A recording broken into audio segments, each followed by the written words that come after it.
tātou atu I luma o le atua. Si o tātou whaafetaia pēr o ia ele ni vaenga o le aso. I lau tau soifua lau le lei. Ai te nane whai o se ola o le ni o nanga. O ia au mai a file mua ai le ni teimi panga noa. Tātou te whailoa I ai I lunga o whisota inga tele vavawe le upenga te whai langi. Ia mai awa iao na o tātou mawhau a tili pē le lofo le atua. Ona o ana whainga mata lasi ai tainane foi ola na pule wha soifua I loutou soifua ma lo mātou wola I le nei aso. O le vaenga le nā awa ao na o tātou vi ia I pēr lona suafa. Mai o le manatu foi le nā e te tau ao na o tātou a mata ia teia ma o tātou whai upe ia teia I teimi uma tātou te whenga iai mani a tātou Polokalame whai. Tātou tāpo ia tu le tua.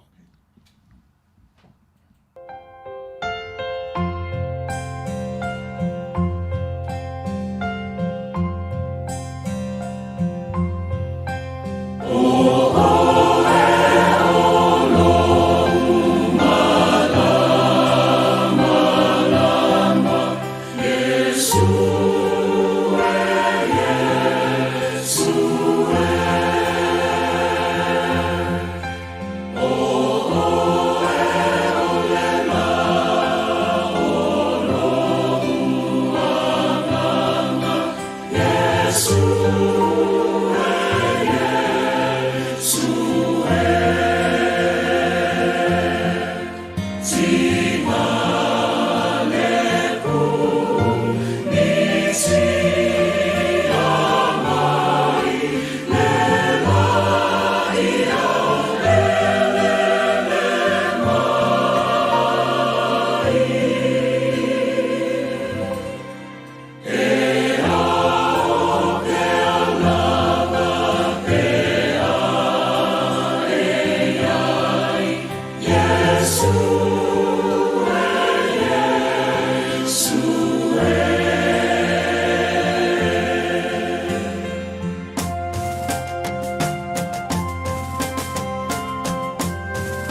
fionga pa ia le tua o loo avea mata iala i o tātou o langa i le ne vai tau.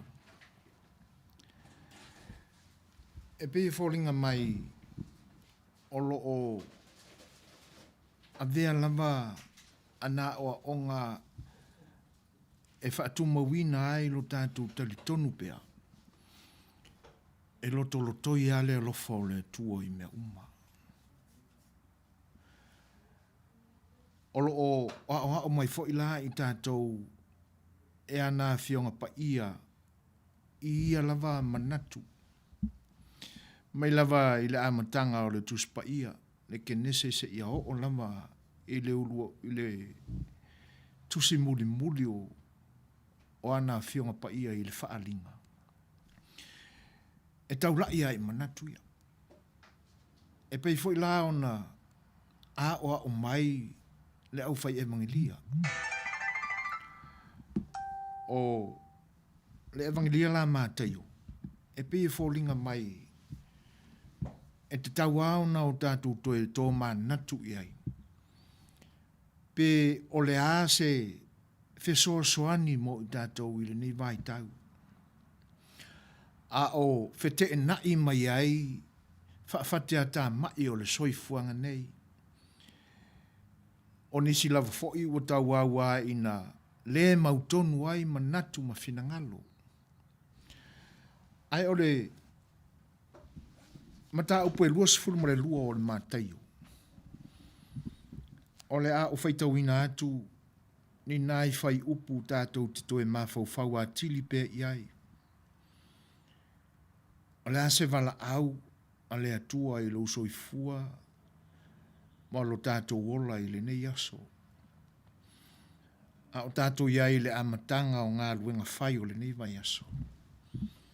Se o tātou toe mawhau a tili pe iai. O le whai upula e tolus fulu ma le ono. E o le whai upu e whase fulu. O le evangelia mātaio e luas fulu ma le lua e pe ona o tauina atu. Whaafonga mai o le a o whaitawina. Ono fesili whaatofo mai eilea i a te ia o sola tau. O lea o hao tula fono. O whape mai. Lea o a oe. O le fea polo inga oi tula fono ua sili. Whetalai atu leo Yesu i a te ia. E te alofatu i le ali i lo atua ma lo loto atoa. Ma lo wanganga atoa. Ma lo manatu atoa. O le polo inga mua le na ma le sili. E fea pēnā fo i lo na lua. E te alofatu i le lua te tua oi. Ia pei o oe lava i ate oi. O nā polo inga ua au tū ai le tūla fono uma ma le au perfeta. E se ale maululunga ma le mātango fie o le pai mai o le alofa o le atua pe ao tātou te tala la nā fionga pa ia ma o tātou whaitau iai. Ai le ngatala i le nā i le whaitau iai. Alo tātou manatu natu ma mawha iai. E le mawhai ona e whaapea mai. O te alofa i le atua. Ai o te le fia i le tamalola le mona winga. Pe ona nai wha ma mawha mai a o ngā leo perfeta. Ma tusi o le whainga inga tuai. Pe o le nai tā ua le tusi o le teltu numero mta upoima. Tūranga le nā. E ao na e alofa. Ina waiate oe. Le alofa i le atua. O le foilae e a mai ei le isi vaenga o le alofa lea. Awai e ao na o tātou manatu ane whapea. E whape io na o tātou alolofa i le atua tātou te lewa aia. Tātou te leo whaatasi ma mafuta yaso uma. tātou te leo ngā lulu e whaatasi Polokalame I te tonu whalawhai ngā ruanga. E le ai fo ise atua o tātou au lotu whaatasi. E moni a manatu ia ma fesili ia. Ai pita. O ngā le tuspai. A e alofa I se o pōpō ngā tia. A e alofa I lau tua oi. O lau alofa na lea I le atua. Whaatasi ai la malisi vaenga le wha manatu mai e le tusi le nei.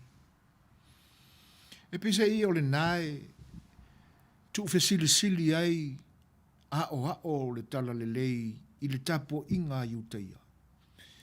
Ia Yesu Keriso. E pi e tō tofo I ai. Po le fea le tūlafono e sili. Awa a tātou su e mamana tuna tu. E pe fōlinga mai o lo ave ale wha mamafa tapo I ngā iutaia I naona po. I le wha mamaluina o le sapati. Pau alea. Pe fōlinga mai o le tūlafono pito sili leo na tāua mamau o lunga I o lātou manatu. E wha mamalu I ai.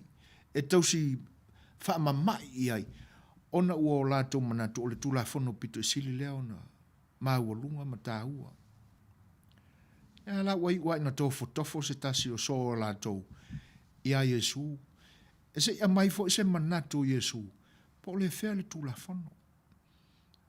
E sili lea I lona manatu. Ai a tātou ilo totoa I le winga o le fesili. E le ia vea o se winga le lei ina ia tupu ai se fea lo faninga. Ai o le lātou tofia lea o lo iai le nātemi. O le su e atili o se me la mai sala mo Yesu Keriso. O le mafuanga lea. Ai o tātou manatu I le neitemi. E mana ia fo I le fesili lea. Awa ana le fesili lea o leo le tūlafono iutaia. E le mawhai ona o tātou maua fo I lea o. Manino ale tali Yesu Keriso. Ia e lo faatu I le atua. Ma lou loto atoa. O lou wanganga atoa. Ma lou malosi atoa. I le mole nei. Ia e lo faatu I le lua te tua oi. Ia pei lava o oe ia te oe lava. O le lua le pito sili au na tā ua le finangalo Yesu Keriso. Lea ua o mai ia I tātou. Ina I o tātou wola ina foi. Ma soifua. A tātou vevesi ai la I tūlafono wha le lalo langi nei. Si o tātou toi tō manatu ai tūlafono e pe o nā wa o ina mai I tātou I Keriso.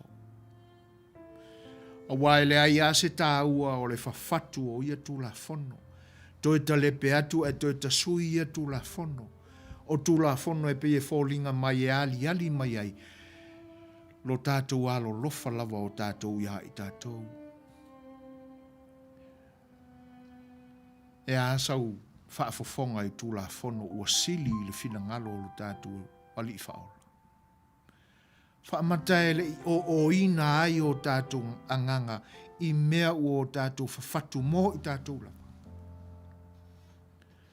Whaamatai le whaamasia sia ai o tātou langona. Ina ua o tātou tau mawhai e whatu ni tūlafono e whaahe e ai le sala mō tātou tua oi o loo o mai e fo e le tusi ma le evangelia mariko. O lo wā finangalo whaitalia. A o lea o mai e le tusi pa ia e le ni aso e ala le evangelia mariko. A mātai. O le tūlafono ale na e pito sili o na tāua. O le tūlafono pito I moni lea e le soifuanga nei. Le tusi a toale nei a ma le mata upule nei e lua sifuru ma le lua. E tele ani a o onga le li whaola o lo iai. I ana wheta lainga whaata oto. A mata mai lava le tāla inga o le whainga ai. E pe on awina atu au auna. E longo ia li tāua. O e alo ia I tutonu o whainga nu. E pita iani. e atu lua o na ave le fe'au, e lea mana ia. O le atu tolu o na toe awina au naina ia tā lai le tausamanga. E le i toe a mana ia e na whina ngalo mua ia i le li. Longo i e whatawaa. O i la tōna, e whaasili le malo le tua.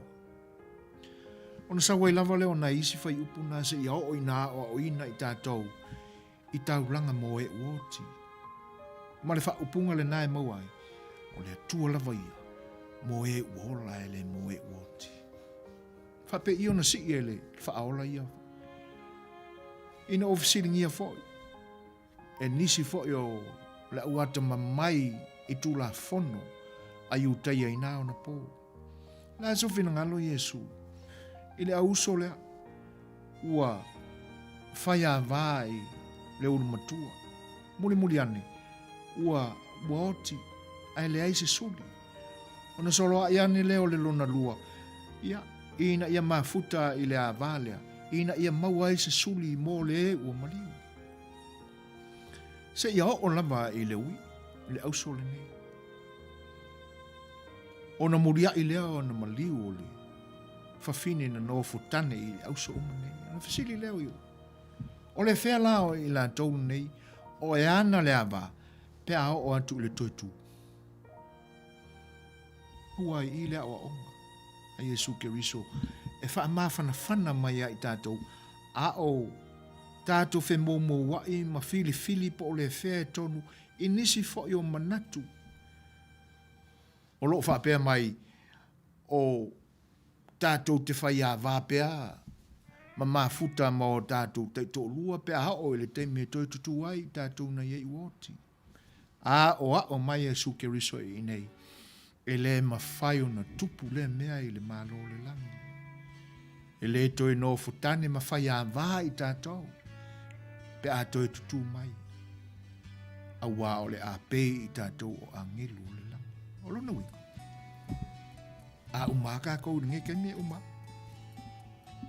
Ma whana lea o onga o tātou mo. O na mawai leo lea onga le nao. Mo e uola ma e uoti.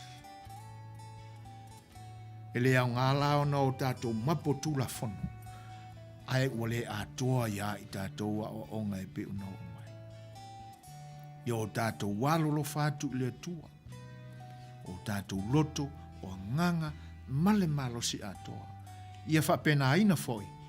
Ona o tātou whaia i o tātou tua oi. O e ua popo ngā tia. O e ua o tātou le masani ai. Awane tuli au puina. Nā o tātou tau ainga. Ma tangata tātou te iloa ma masani.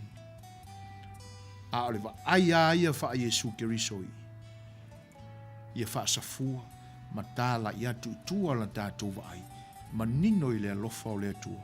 Tātou te alo lofa atua i o tātou tua oi. E tātou te lei loa. O na o tātou file muale. Ma o tātou mauai le malama o le li. E pe o na o tātou whaalongolongo i le ni pese na o tātou vi ai. A tātou whaapena aina o na whai i le nei aso. Ai tainane whao sa walinga i le nei vai aso. O na manino i ale i ai tātou. Tūla whono sili o lo fina ngalo i ai lo tātou tua. Mātango fie lo mātou whaitau atu lea li ie i aua fionga pa ia. E oi foi o mātou loto le whaafitai ma le aleluia i lau fio le li ie. Awa o le neua e toi whaamanatu ia i mātou. Nei a fionga pa ia mai lau fio. Sili o na tāua. Mō i mātou. E ui lau fo ina o mātou langona le māsiasi lo tātou. Pale whenga iai le li ie. Awa o i mātou o isi tangata ua. Mātou whawhatu tūla whono. E whaamale peina ai le nofo le lei. E soli ai o mātou vai. Lo fina ngalu pa ia le li ie na i o mātou. Walo lo whātu i lau fio. Ina ua o mātou lei loa na wa ai mo mātou tua oi. a ua whaasilisili o mātou manatu I mātou lava. O le mafuanga fo ile nā o lo mātou le tau siusi au tūlafono, ai ua o mātou fatu ni tūlafono, ina ia le leia I lava I mātou, ia I mātou lava. Meleleli I whaaftailo whaamanatu mai. A wā o tūlafono ia ua o mātou, whaamamafaina I o mātou aso, o tūlafono lava e whano ai I mātou. A ua loa o na e whaasino mai, wa au ngā tupulanga o e whaamanino mai ia I mātou e ala I lau tuspa ia. Tūlafono sili e ao na ave I aila mātou whaamamafa, mō mātou wola ina. Lango nai lo mātou loto whaaftai le li ie. Ina ua e whaamafana whana mai ia I mātou I aua whionga pa ia I le nei aso. Lea tuai. E le whaingofia ia I mātou. A ola mātou wole atu. Ola mātou te talo atu I lau whio. Whae mole le tamai. Se ia e a maia ia I mātou. Le loto matala. Se ia e maia ia I mātou. O ia ni loto whaamao ni mātou te tausi usia I au polo inga. Ma ia mawhaio na o mātou wola ina. La mātou ai oile nā le li e. Ina ia o mātou ta lepe ai ni tūlafono. Wa avea maala e whaafewhete ina ai o mātou manatu. Ma o mātou fia pū lea ai nisi. Ma o mātou fia pū lea ai ni mea mātou tele e le au I ai la mātou pule. Whaamole le li e. Whe soa ni mai. Ma ia e whaaloto tele ina I mātou. E ta lepe ia tūlafono ma ia pule o lo mātou ausi ai. A ia o mātou whaasanga tonu atu o mātou loto. E ta lia ai aua whionga tā ua le li e. Na ia o mātou wola ina. Tūlafono sili e pe ona toe whaamanatu mai I le nei aso I lo mātou wola. Fesoasoani mai lau o fio le li ie yala o le a mātou uia I le nei aso. Ai mai se o au nanga e pe ona e whaasino ma tu tofi mātou ina I ngā lulu e ai. Whaamawhana whana mai a I mātou. Pe a whai o tau ngoto unga lo mātou whatuatua I la te oe. Le li ie. Se ia e whaaloto tele mai mātou ina ia usi ta I mga ua I atu I la ua fio malo fina ngalo. Mea o whaafati ata mai lo mātou wola I le nei vai tau fisoasoani mai la ua fio. Ina ia mawhana whana I mātou e su e atili I atu oe malo lofa. Ia le li ie wha mole se ia e mawhata ina I mātou I le nei aso. A mātou iai a mātou au nanga le atua. A mai alo wanga le e mau ai I mātou au mea whainga luenga. Ina ia manino la mātou tautala. Ia mawhaiono o mātou. Whaasoa ina au mea lofa le li ie. Ie mātou te tua oi. Ia peio I mātou lama. Ia I mātou. Ia ola nāla mātou te tala. Mawhataina e lau o fio. Ala whai mai whaanoanoanga I le nei aso. E whai o le mautonu. O mai tutonu o mātou o langa. Mai o mātou tino e teinane whai o mai whale nganga ia I mātou uma. Wha malo lo mai e lau o fio. E ala I lau o lofa. Anga salama mea wa le wai I mātou uma lava I le parewhia ngai ma oe lo mātou tamai. Alofa wha ma ngalo mai ia I mātou. Ono Yesu Keriso le li ima lo mātou wha aula. Wala atuai la mātou te talo. Ma ia vi ia ai oe le tamai nei au oe le wha mamau lama. Amen.